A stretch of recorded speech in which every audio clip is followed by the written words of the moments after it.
지금 세월호 구조 작업을 주도하고 있는 것은 청해진 해운과 계약을 맺은 언딘이라는 회사입니다. 이 언딘을 둘러싸고 의혹이 제기되고 있습니다. 민간 잠수요원의 실적을 언딘이 가로챘다는 주장인데요. 바로 이 언딘 때문에 수색이 지연됐다는 주장도 나왔습니다. 저희는 이 제보를 받은 지 며칠 됐는데 그동안 확인 작업을 계속해왔습니다. 먼저 박성훈 기자가 보도해드리겠습니다. 사고 발생 나흘째인 지난 19일 새벽 4시 20분쯤 자원봉사에 나선 민간 잠수사들이 구조 작업을 하다 처음으로 세월호 안에 있는 시신을 발견합니다. 4층 객실 유리창을 통해 세구가 보인 겁니다. 그런데 오전 7시 계약업체인 언딘의 고위 간부가 해경 지휘함에서 이 배로 건너왔다는 겁니다. 한 민간 잠수사는 이 고위 간부가 시신을 언딘이 발견한 것으로 해야 한다며 지금 시신을 인양하면 안 된다고 말했다고 주장했습니다. 이대로 시신이 인양되면 윗선에서 다칠 분들이 너무 많다고 했다는 겁니다. 민간 잠수사들은 해경이 나흘 동안 구조 작업을 한 상황에서 민간 잠수사가 먼저 시신을 인양하면 해경의 구조 능력에 대한 비판이 나올 수 있기 때문이라고 주장했습니다. 일부 민간 잠수사는 언딘 측이 직원으로 계약을 해주겠다면서 모든 일은 비밀로 한다는 조건도 제시했다고 주장했습니다.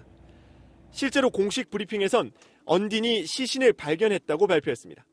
민간 잠수부라고 표현하는 이 부분은 언딘이라는 잠수업체인데 취재가 계속되자 언딘 측은 민간 잠수사들이 시신을 발견한 게 맞고 실력이 좋아 함께 일하자고 한 건 사실이라고 시인했습니다.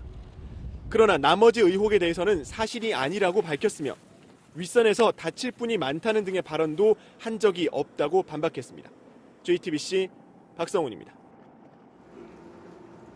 이뿐만이 아닙니다. 민간 잠수사들은 언딘을 주도적으로 참여시키기 위해서 구조 활동을 한동안 중단하기도 했다고 주장했습니다. 사실이라면 정말 중대한 문제인데요. 한윤지 기자가 보도해드리겠습니다. 민간 잠수사들은 지난 19일 오전 7시 언딘의 고위 인사가 시신 인양을 중단하라고 요구하면서 구조 작업이 중단됐다고 주장합니다. 그리고 15시간 뒤 언딘의 구조 작업이 다시 시작됩니다. 당시 해경은 기상 악화와 거센 조류 때문에 구조 작업이 지연됐다고 밝혔습니다. 강한 조류와 기상 불량으로 인해 수중 수색에 상당한 제약을 받았습니다. 하지만 민간 잠수사들은 기상 탓이 아니라 구조 작업을 언딘에게 넘기려 했기 때문이라고 주장합니다. 실제 기상 상황을 비교해봤습니다. 해경은 어제 풍랑주의보가 발효됐는데도 수색을 위해 함정과 잠수요원 18명을 투입했습니다. 사고 해역의 유속은 초당 2.2m였습니다. 그런데 민간 잠수사들이 언딘 때문에 수색을 중단시켰다고 주장한 지난 19일의 유속은 초당 2.3m로 어제와 비슷했습니다. 거기서 나오는 자료값들이 이제 비슷하다고 보면은요. 상황이 비슷하다고 보면은 사고 해역의 쪽에서 보면은 거의 비슷한 상황이 아닐까 생각이 듭니다. 민간 잠수사들은 해경이 당시 구조 지연을 날씨 때문이라고 밝혔지만 결국 언딘에게 작업을 넘기기 위해 시간을 지연시켰다고 주장합니다. 당시 작업은 밤 10시가 넘어 재개됐습니다. 민간 잠수업체는 최소 6시간, 한물 이상 아까운 구조 시간이 지체됐다고 말합니다. JTBC 한윤지입니다. 이 문제를 취재한 박성훈 기자와 자세한 얘기를 좀 더 나눠보도록 하겠습니다. 박성훈 기자, 네. 어떻게 해서 이런 폭로가 나오게 된 겁니까? 네, 지금 그 시신 수습이 난항을 겪고 있지 않습니까? 그래서 취재진은 이 사고가 발생한 초기에 상황을 다시 취재를 해보게 됐는데요. 시간이 갈수록 이 생존 가능성이 낮아지는 상황에서 이 사건 초기에 구조가 더 빨리 됐더라면 하는 의문점을 가지고 취재를 해보게 됐습니다. 그런데 이제 최초 시신을 수습했던 민간 잠수사들을 만나게 되는 과정에서 저희들은 좀 새로운 얘기들을 듣게 된 건데요. 그런데 그 내용이 이 초기에 투입됐던 민간 잠수사들이 시신 수습은 자기들이 했음에도 불구하고 언딘 측에서 와서 자기들이 시신 수습을 한 것으로 해달라 이렇게 요구를 했다는 주장이었습니다. 외부에도 그렇게 언딘이 한 것으로 알려달라고 부탁을 했다고 하는데요. 처음에 이 말을 들었을 때는 저도 이게 사실인지 믿어지지가 않아서 그때 당시에 참여했던 민간 잠수사가 총 8명이었습니다. 한 배에. 그래서 저희가 그 잠수사들에게 일일이 다 확인을 해보게 됐는데요.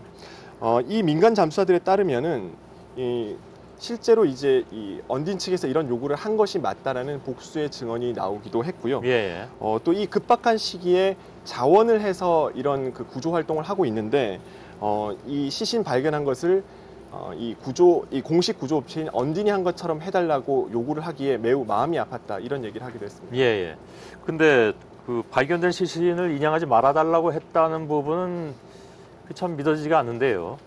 그건 네, 어떻게 된 얘기입니까? 네, 그렇습니다. 이 민간 잠수사들에 따르면요, 이 언딘 고위 간부가 지금 그 사고 나흘째인 이 시점에 민간 잠수사들이 시신을 발견했다고 하면 이 윗선이 다칠 수 있으니 시신을 인양하지 말아달라라고 얘기를 했다는 건데, 예. 이 생존자 구조도 중요하지만 이 불가피하게 사망했을 경우에는 한 명이라도 빨리 구조를 해야 되지 물론이죠. 않겠습니까? 예, 그런데 시신을 인양하지 말라고 해서 상당히 화가 났다라는 겁니다. 예. 이 내용 역시 쉽게 납득이 안 돼서 이 취재진이 이 내용을 확인하기 위해서 매우 신중을 기했는데, 일단 그 현장에 있던 민간 잠수사들이 윗선이 위태로울 수 있으니 하지 말아달라는 얘기를 들었다는 복수의 증언을 확인할 수 있었습니다. 예. 물론 이들의 말이 100% 진실이라고 볼 수는 없겠습니다만 일단 여러 명이 같은 증언을 하고 있는 것은 사실인데요. 언딘 측은 윗선이 난처해질 수 있으니 시신을 그 시점에서 인양하지 말라라고 말을 했다는 것에 대해서는 자신들이 날씨가 안 좋기 때문에 우리가 하겠다는 뜻이었다. 예. 이렇게 지금 해명을 하고 있는 상황입니다. 예. 윗선이 난처해진다는 건 어떤 얘기인가요? 당시에 이 언딘이라는 업체는 해경과 계약 관계가 있던 상황이었습니다. 예. 또 사고가 났을 당시 해경 지휘선에서 나오기도 했고요. 예. 그래서 이 윗선이라는 것은 일단 해경으로 추론해 볼 수 있고, 또 언딘의 해명 역시 해경의 지시를 받지 않았다라고 해명을 하게 된 상황이어서 예. 해경으로 볼 수 있다고 봅니다. 그런가요? 언딘 측의 입장은 들어봤습니까? 예, 언딘 측의 입장을 언딘 측 대표와 당시 구조팀장 그리고 이사 이렇게 3중으로 확인을 하게 됐습니다. 예. 뭐라고 합니까? 아까 말씀드린 대로 언딘 측에서는 윗선이 불편해질 수 있기 때문이었다라는 말에 대해서는 그런 말을 한 적이 없다. 예. 그리고 그러나 들은 사람은 복수의 사람들이 그렇게 증언을 했고요. 네, 그렇습니다. 예. 당시 민간 잠수부 8명 중에 복수의 그런 얘기를 들었다는 증언이 나왔었고요. 예. 그리고 시신 인양을 하지 말라고 했던 것은 하지 말라는 것이 아니라 우리가 하겠다라는 뜻이었다라고 설명을 하고 있고요. 예. 네, 일단 그런 상황입니다. 알겠습니다. 추가 취재 또한 추가 수사도 필요하지 않나 하는 생각이 드는군요. 네, 예. 그렇습니다. 박성원 기자 수고했습니다. 예. 계속되는 속보가 이 문제와 관련해서 있을 경우에 지체 없이 알려드리도록 하겠습니다. 검경합동수사본부가